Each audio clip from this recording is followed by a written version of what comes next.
Hello out there, I'm the oldest nerd. Today we talk about Farscape through the looking glass.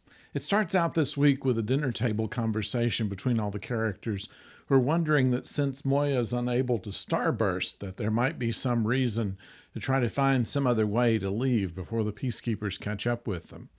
This, of course, was not a unanimous decision among them, as Crichton especially and Zan were thinking more of Moya and not wanting to just leave her, because it would be inconvenient for them at that point. Pilot comes online, who's heard all of this being said, as has Moya, and Moya decides to show them that she is still useful and goes to Starburst. Unfortunately, there wasn't enough energy to do it properly, and it leaves them stuck in a dimensional rift. What happens to each of the characters is they get separated and try to make some sense out of this dimensional rift before they even know what it is. Without going into exactly what it is that they do in order to get out of it, it does give an opportunity to do a bottle show without being just a dull outing. And Farscape has been pretty good with this kind of stuff. In fact, with the different dimensions that Moya is occupying at one time, it provides a way of looking at the characters a little bit differently and allowing them to put up with some things they've not had to put up with before. In one where the light is blinding, another where the sound is deafening, and a third where all the jokes are funny. And in the midst of all these things, there's a being that's trying to come aboard, and in each dimension there's someone to shoot at it until the being recedes. Until Crichton realizes that what's happening is that the being is trying to communicate with them, and it leads to their way out. Now, there's no surprise here because we know that they had to be back next week, but we get a little better look at some of the characters, especially Chiana and Gigi Edgley, who at that point had not quite mastered her American accent and would often lapse into her natural Australian accent.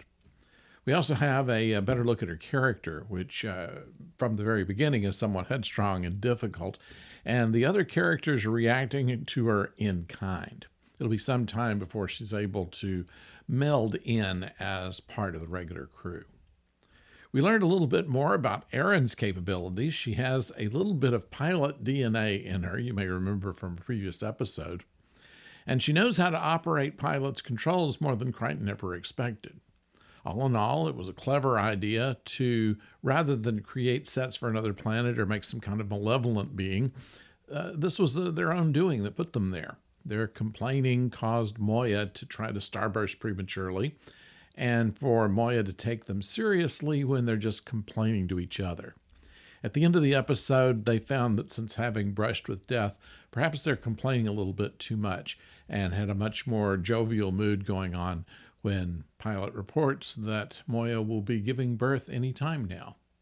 That opens up a whole new story arc, and we're looking forward to when that comes to pass. I'd like to know what you think about this, and please do so by replying below. Meanwhile, we have a couple of new things to talk about to you this week. We have a review for you of Project Hail Mary, the movie that's currently playing in theaters. That's going to be tomorrow. And then on Thursday, we'll be talking movies with Professor O and talking mostly about Serenity. That's the Firefly movie. Please don't forget to like and subscribe. And until tomorrow, don't go far.